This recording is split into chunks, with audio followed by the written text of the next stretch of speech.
I arrived at my parents' house for Christmas dinner carrying a simple fruit basket, the kind you pick up at the grocery store for $20. My sister Rebecca pulled up in her leased BMW at the same time, her trunk filled with elaborately wrapped presents that probably cost more than my monthly grocery budget. "Oh, Emma," she said, eyeing my modest contribution.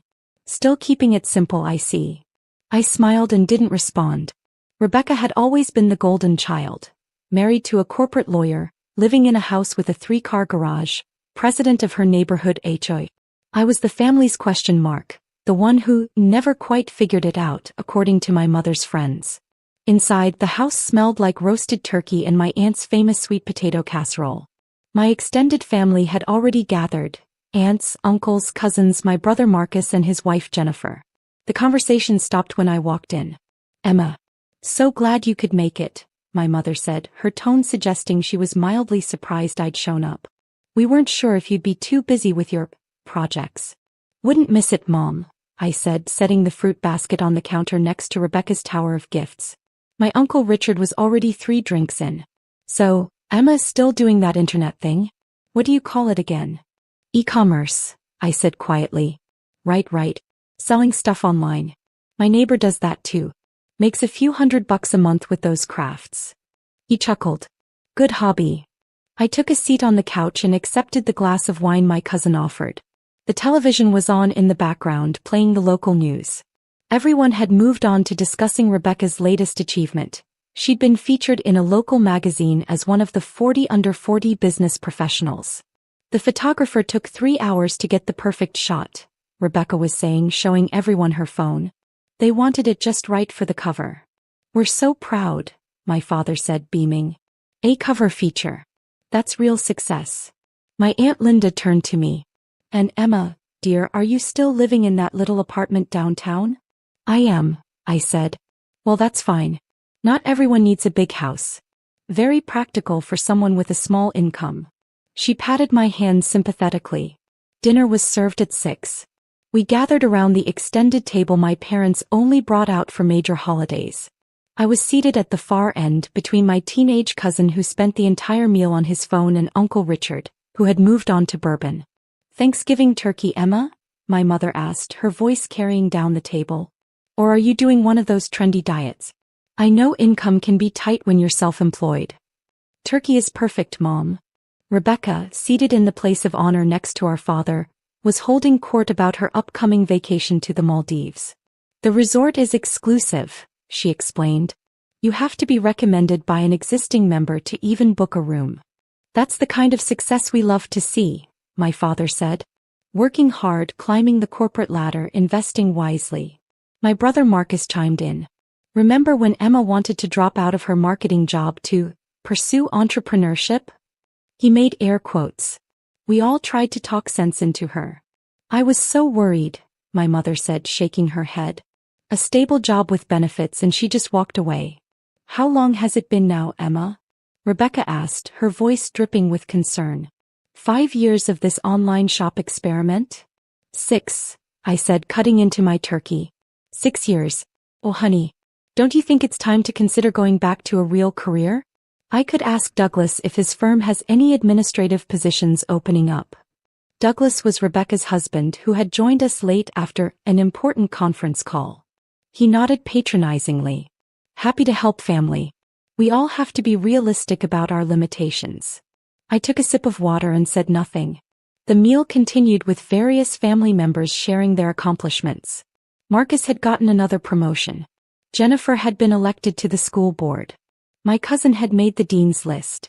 Every few minutes, someone would glance at me with what they probably thought was kindness, but looked a lot like pity. "It's important to know when to quit," Uncle Richard said loudly, pointing his fork at me. "Chasing dreams is fine when you're young, but at some point you need to accept reality. Get a steady paycheck. Build a retirement fund. Be responsible." "Emma has always been a dreamer," my Aunt Linda added. "Remember when she was little? Always making up stories, living in fantasy worlds.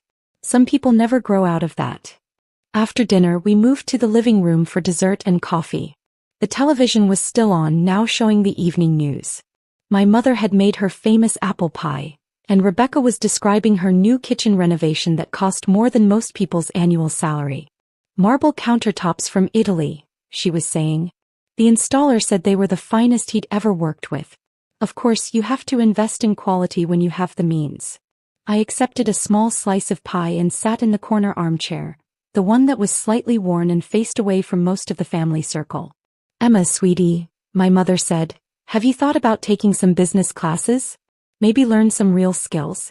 I worry about you living paycheck to paycheck at your age. I'm doing fine, Mom.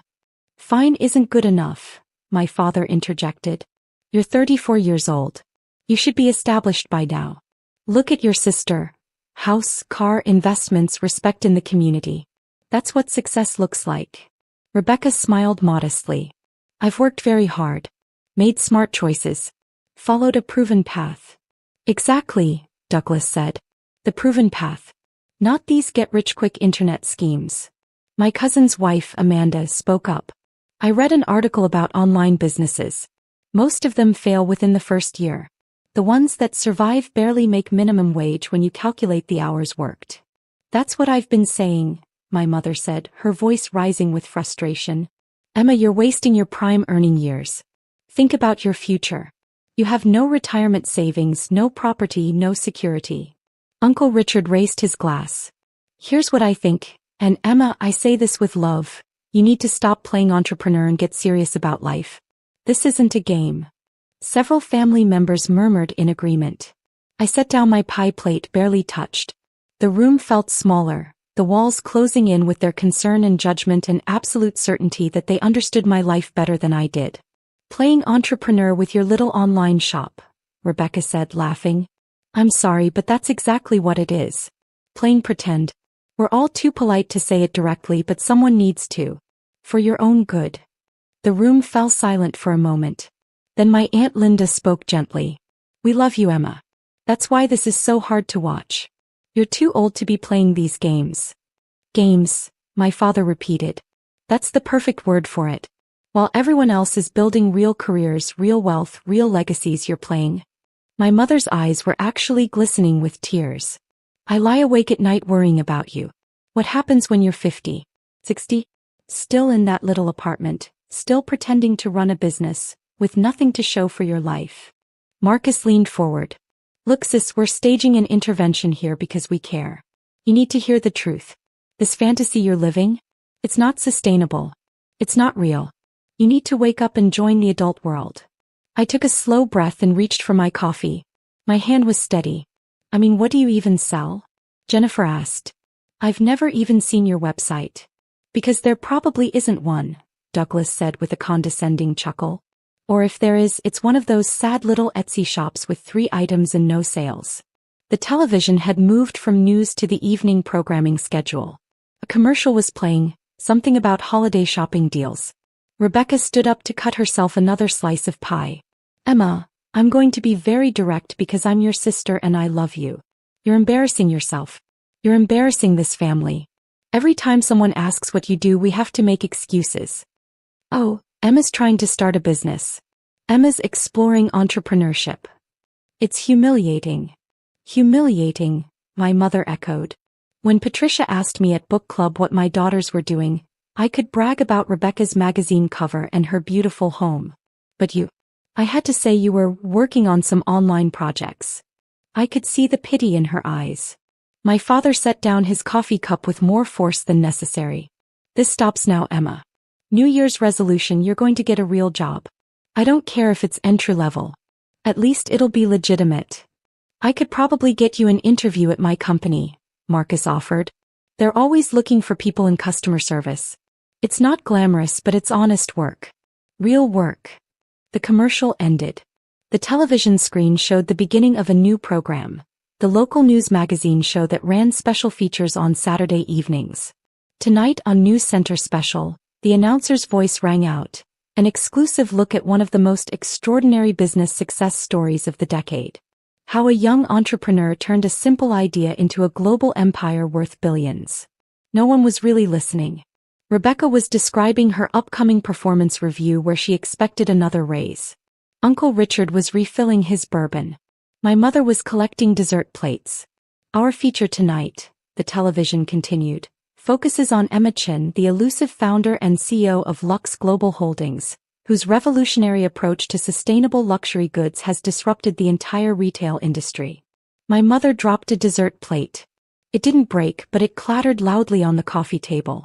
The screen filled with an aerial shot of a massive corporate campus, all glass and steel and manicured gardens. The caption read, Lux Global Holdings Headquarters, Shanghai. What? My father started. That's Emma's name, my cousin said slowly. Rebecca's face had gone pale. That has to be a different Emma Chin. Common name. But the screen had changed to show a photograph. Me in a tailored business suit, shaking hands with the president of France at an economic summit. The caption confirmed it. Emma Chin, 34, founder and CEO Lux Global Holdings. The reporter's voice filled the silent room. Emma Chin's story is one of vision, secrecy, and extraordinary execution. 6 years ago, she quietly left her corporate marketing position to pursue what her family thought was a small online retail experiment. What they didn't know was that Emma had spent the previous 3 years developing proprietary sustainable manufacturing technology and building relationships with eco-conscious suppliers across 18 countries. The screen showed factory floors, vast and modern, with workers assembling luxury handbags, shoes, accessories. Within 18 months, the reporter continued, her company had secured contracts with major department stores across Asia. Within 3 years she had expanded to Europe and North America. Her revolutionary approach, combining luxury craftsmanship with sustainable materials and ethical labor practices, resonated with millennial and Gen Z consumers who demanded both quality and conscience. My uncle's bourbon glass was frozen halfway to his mouth. The program showed footage of Lux Global products in high-end stores in Paris, London, Tokyo, New York. The items were beautiful. Handbags that cost thousands, shoes that celebrities wore on red carpets, accessories that had waiting lists months long. Today, the reporter said, Lux Global Holdings operates manufacturing facilities on 4 continents, employs over 40,000 people, and generates annual revenue exceeding $7 billion. The company's recent valuation places Emma Chin's personal net worth at approximately $7.2 billion. Making her one of the youngest self-made female billionaires in the world. My mother made a sound like she'd been punched. The screen showed me again, this time at a TED conference speaking to thousands. Then at a UN Sustainability Summit. Then on the cover of Forbes Asia with the headline, The Quiet Billionaire, How Emma Chin Built an Empire in Secret. Chin is famously private, the reporter explained. She rarely gives interviews, avoids social media, and has never publicly disclosed her wealth to friends or family. Those closest to her had no idea of the magnitude of her success. Rebecca's mouth was opening and closing like a fish. Tonight's special will take you inside Emma Chin's empire, the announcer said. We'll tour her facilities, speak with her executive team, and explore how she managed to build a multi-billion-dollar global company while maintaining almost complete anonymity in her personal life. That's tonight at 9. Right here on News Center Special. The program cut to commercial. The silence in the room was absolute. Then everyone started talking at once. That can't be real. The same Emma Chin. $7 billion. This is our Emma. My father stood up, his face red. Emma. Is this true? Is this real? I set down my coffee cup carefully. Yes. You own. My mother couldn't finish the sentence. Lux Global Holdings, I said quietly. Yes. Marcus had his phone out, frantically Googling. Oh my God. It's all true. Emma, you're on the Forbes billionaire list. Number 847 globally. Your worth. It says here $7.2 billion. Rebecca had gone from pale to bright red. You sat here and let us. Mock me? I said gently. Yes. Douglas was scrolling through his phone, his hands shaking. Lux Global just announced a new sustainable fashion initiative with the European Union. Grant funding of €200 million. Emma, you met with the EU Commissioner last month. I did, I confirmed. My Aunt Linda was crying. Actual tears. We thought you were poor. We thought you were failing. I know. Uncle Richard drained his bourbon in one gulp. That apartment you live in. Why would you live in a regular apartment if you're worth billions? I like the apartment, I said. It's comfortable. Close to my favorite coffee shop. My mother sat down heavily. The fruit basket. You brought a $20 fruit basket when you're worth $7 billion. I like fruit baskets, I said. The television commercial ended and the news anchor returned. Just a reminder. Our exclusive special on billionaire entrepreneur Emma Chin airs tonight at 9. We'll have unprecedented access to her corporate empire, including interviews with her executive team and a rare sit-down with Chin herself. Stay tuned. My father's voice was barely a whisper. You gave us an interview. You gave the news an interview, but you never told your own family. They asked questions about business, I said. You asked questions about why I was wasting my life. Rebecca stood up abruptly, knocking over her wine glass. Red wine spread across my mother's white tablecloth like blood. This is insane. This is absolutely insane. You're telling me that for 6 years, while we all pitied you, while we tried to help you, while we worried about you, you were secretly a billionaire. Yes. That's sick. Rebecca's voice cracked. That's genuinely sick, Emma. What kind of person does that? The kind who wanted to see who really cared about her versus who cared about her success, I said calmly. Marcus was still scrolling. You donated $500 million to environmental causes last year. You endowed scholarships at 15 universities. You're building hospitals in developing countries. Emma, you're a philanthropist. A major global philanthropist. That money should be helping your family. Uncle Richard burst out. Your own flesh and blood. I looked at him steadily. Why? So you could buy more bourbon? So Rebecca could renovate her kitchen with even more expensive marble. How dare you? Rebecca hissed. My mother was scrolling on her phone now too, her face growing paler with each swipe. You spoke at the World Economic Forum in Davos. You had dinner with heads of state. You own properties in 12 countries. Emma, you own an island. 2 islands, I corrected. The second one is smaller. I use it for marine conservation research. My father sank back into his chair. All those times we tried to help you. Offered you jobs. Offered you money. I remember, I said. Jennifer spoke up, her voice shaky. Last year. Last Christmas. I gave you a gift card to Target because I thought you needed help with groceries. I used it, I said.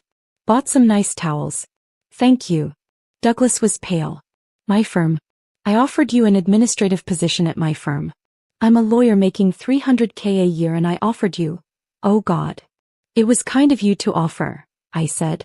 Amanda, my cousin's wife, was reading from her phone. Business Insider calls you the most underestimated entrepreneur of the decade. Fortune says you're rewriting the rules of sustainable luxury. The Wall Street Journal has a profile calling you the billionaire next door, because you're so normal in your personal life. I am normal, I said. Normal. Rebecca shrieked. You're worth $7 billion. You employ 40,000 people. You're on the UN Advisory Council for Sustainable Development. That's not normal. The wealth isn't normal, I agreed. But I am. Same person I was 6 years ago. Same person I was this afternoon when you were all explaining my failures to me. The doorbell rang, making everyone jump. My mother, moving like she was in a dream, went to answer it. She returned followed by a man and woman in professional attire, carrying expensive-looking camera equipment. Miss Chin, the woman said, smiling at me. I'm Sarah Winters from News Center. We spoke last week about getting some B-roll footage of you in a casual family setting for tonight's special. I hope this is still a good time. The room erupted. You planned this, my father said. The news crew knew, my mother added. I stood up. I told them I'd be with family for Christmas. They asked if they could film a few minutes of normal family interaction for the special. Humanize the story. Humanize, Marcus repeated, sounding dazed. Sarah was setting up her camera, completely professional. We'll just need about 5 minutes. Very casual. Just Emma with her family, showing that despite her incredible success, she values her roots and maintains close family connections. The irony was so thick you could cut it with a knife. We can't, Rebecca said, panicking. We can't be on camera. Not now. Not after. After spending the last 3 hours telling me I was a failure? I suggested. Douglas had his lawyer face on, calculating. Emma, perhaps we should discuss. Miss Chin, Sarah interrupted, we're on a tight schedule. The special airs in 3 hours and we still need to edit. Could we get started? I looked around the room. My family stared back at me, shocked, horrified, calculating, ashamed. Actually, I said, I don't think this is the right setting after all. My family seems to be processing some unexpected news. Sarah glanced around, reading the room with a journalist's sharp eye. I understand. Should we reschedule? No need, I said. You have plenty of footage from the corporate campus, the factory tours, the executive interviews. This, I gestured at my frozen family, isn't necessary. If you're sure, Sarah said, already packing up, sensing a story she couldn't report. After the news crew left, the silence returned. But it was different now, heavy with recalculation, with the sound of worldviews crashing down, with the desperate mental scrambling of people trying to rewrite their own narratives. My mother spoke first, her voice artificially bright. Well, this is wonderful news. Emma, sweetheart, why don't we all sit down and you can tell us about your business? We'd love to hear all about it. Would you? I asked. Of course. We're your family. We've always supported you. I smiled sadly. 3 hours ago, you said I was embarrassing the family. I didn't mean, my mother started. You did mean it, I said gently. You all meant it. Every word. Rebecca had regained some composure. Emma, you have to understand how this looks from our perspective. You deliberately deceived us. I didn't deceive anyone, I corrected. You all assumed I was failing. I simply didn't correct your assumptions. That's deception by omission. Rebecca's voice was rising again. Is it? I asked. When you got your HOA presidency, did you tell me every detail of the campaign? When Marcus got his promotions, did he explain every career move?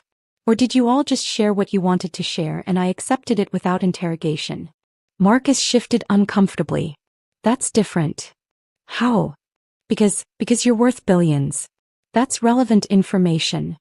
Relevant to what? I asked. To whether you respect me? Clearly yes. To whether you mock me at family gatherings? Apparently yes. To our actual relationship? That's the question, isn't it? My father tried a different approach. Emma, I think we all said things tonight that we regret. In the heat of the moment. We were concerned about you.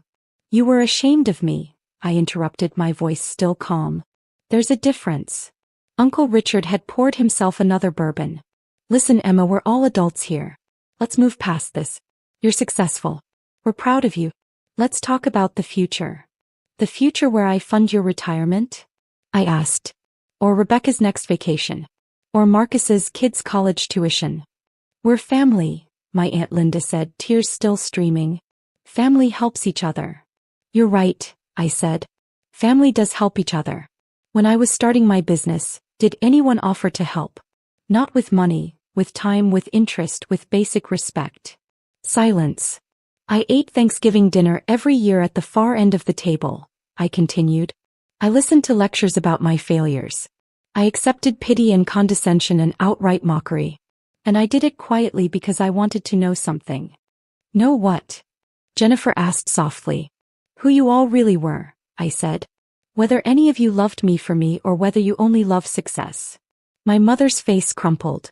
That's not fair. Isn't it? Rebecca, you said I was embarrassing the family. Dad, you called my life's work playing games. Marcus, you staged an intervention. What part of that was love? Rebecca's hands were shaking. You could have told us. You could have trusted us. With what? My success. Why? So you could claim credit for supporting me? So you could ask for money? So you could brag to your friends? That's cruel, Rebecca whispered. Is it crueler than laughing at someone's dreams? I asked. Crueler than assuming someone is failing without ever asking? Crueler than offering pity instead of pride? Douglas cleared his throat. Emma, from a legal perspective. I have excellent lawyers, Douglas, I said. Among the best in the world. If you're about to offer your services, I'm not interested. His face reddened. My phone buzzed. I glanced at it. A message from my executive assistant. The news special is starting, I said. If you want to watch it, you're welcome to stay. If not, I'm leaving after it's over. No one moved. I turned up the volume on the television. The news center special logo appeared, followed by dramatic music and sweeping shots of my corporate headquarters. For the next hour, my family sat in stunned silence as the program revealed the full scope of my empire. The factories that employed thousands. The sustainable practices that had won international awards. The charitable foundation I'd started that had donated over $1 billion to environmental and educational causes. The partnerships with governments and NGOs. The innovation labs developing new materials. The employee programs that offered full healthcare, education benefits, and profit sharing. They showed footage of me speaking at conferences, touring facilities, meeting with world leaders. They interviewed my executive team. Impressive people with Harvard and Oxford degrees who spoke about my vision and leadership with genuine respect. They covered my personal life delicately. The modest apartment, the lack of social media, the quiet lifestyle. Emma Chin, the reporter said, is perhaps the most private billionaire in the world. She drives a 5-year-old sedan. She shops at regular grocery stores. Her neighbors have no idea who she is. By all accounts, she's the same person she was before her extraordinary success. The special ended with footage of me at a ribbon-cutting ceremony for a new hospital in Cambodia, funded entirely by my foundation. Children were laughing, running around. I was kneeling in the dirt talking to a little girl, no security detail visible, no cameras, just a genuine moment that someone had captured. Emma Chin, the reporter concluded, proves that extraordinary success doesn't require an extraordinary ego. In an age of influencers and self-promotion, she's built an empire in silence. And perhaps that's the most remarkable thing about her story. The credits rolled. The room remained silent for a long moment. Then my mother spoke, her voice broken. You built a hospital. 12 hospitals, I corrected quietly. So far. And you never told us, my father said. You never asked, I replied. In 6 years, not one of you ever asked me a single genuine question about my business. You all assumed, mocked, and moved on. Rebecca was crying now. I called your work playing pretend. You did. I'm so sorry. Are you sorry for what you said or sorry that you were wrong? I asked. She didn't answer. I stood up. I'm going to go now. Emma, wait, my mother said, standing. Please. We need to talk about this. As a family. A family. I looked around the room. Is that what this is? Because for 6 years I felt like an outsider at these gatherings. The disappointing daughter. The failed entrepreneur. The one you all pitied. We didn't understand, my Aunt Linda said. You didn't try to understand, I corrected. There's a difference. Marcus stood up. What do you want from us, Emma? Groveling. We messed up. We're sorry. What else can we say? Nothing, I said. There's nothing to say. You all revealed exactly who you are. Success matters to you more than character. Wealth matters more than kindness. Status matters more than substance. That's not true, my father protested. Then why, I said slowly, did not a single person in this room defend me tonight? Before the news special, when everyone was attacking me, mocking me, staging interventions, where was the unconditional love? Where was the "we support you regardless"? Where was the basic human respect? No one answered. I picked up my coat. I'm going to keep living my life exactly as I have been. Same apartment. Same routines. Same privacy. The only difference is that now you know. And you have to live with how you treated me when you thought I was nobody. You're not nobody, my mother said desperately. You're my daughter. Then act like it, I said. Not because I'm successful. Not because I'm on television. But because I'm a human being who deserved basic respect all along. I walked to the door. Emma, Rebecca called out. What happens now? With us. I paused, my hand on the doorknob. That's up to you. You can continue treating success as the only thing that matters. Or you can take a hard look at why you treated a family member so poorly for so long. Either way, it's your choice. Will we see you again? My mother asked, her voice small. I don't know, I said honestly. I need some time to think about whether I want to keep subjecting myself to judgment and mockery. Even billionaires have feelings, Mom. Maybe especially billionaires who remember what it felt like to be treated like a failure by the people who were supposed to love them most. I opened the door. The cold December air rushed in. Merry Christmas, I said, and then I left. Behind me, I heard my mother start to sob. I heard my father trying to comfort her. I heard Rebecca saying something about calling me tomorrow, about fixing this, about family. But I just walked to my car, my modest 5-year-old sedan that was paid for in cash but had never impressed anyone, and drove away. My phone started buzzing before I even reached the highway. Texts from family members. Calls coming through. I silenced it all. Instead, I called my executive assistant. "Hi, David," I said. "Did the news special air well?" "Perfectly," he said. "We're already seeing upticks in brand interest. The PR team is fielding interview requests from major outlets. It's exactly what we hoped for." "Good," I said. "And the Q1 expansion plans?" "Ready for your review Monday morning. The Tokyo facility is ahead of schedule. The Mumbai partnership agreements are finalized. We're projecting 18% growth." "Excellent work." I hung up and drove through the quiet streets. Christmas lights twinkled in windows. Families gathered in warm homes. Normal people living normal lives, probably not thinking about billion-dollar empires or family betrayals or the price of success. My phone buzzed again. This time I looked. A text from Rebecca. "Please call me. I'm so sorry. I don't know what to say. I was horrible. Please let me apologize properly." Another from Marcus. "I was wrong about everything. Can we talk?" One from my mother. "I love you. I'm sorry. Please forgive us." Even one from Uncle Richard. "You were right about the bourbon comment. I'm sorry." I put the phone away. They were sorry now. Now that they knew. Now that the numbers were real. Now that they'd seen me on television shaking hands with presidents and building hospitals and employing thousands. But would they have been sorry if I'd remained what they thought I was? A failed entrepreneur in a small apartment with a modest online shop? I already knew the answer. The city lights faded behind me as I drove toward my quiet apartment, my simple life, my private empire that had never needed their validation and certainly didn't need their belated respect. Tomorrow I would wake up and run a $7.2 billion company. I would make decisions affecting 40,000 employees across 4 continents. I would review charitable donations and expansion plans and sustainability initiatives. And I would do it all without the burden of family expectations, without the weight of their judgment, without the desperate need to prove anything to people who had already proven they valued success over substance. The road stretched out ahead of me, dark and quiet and full of possibility. And for the first time in 6 years I felt completely, perfectly free.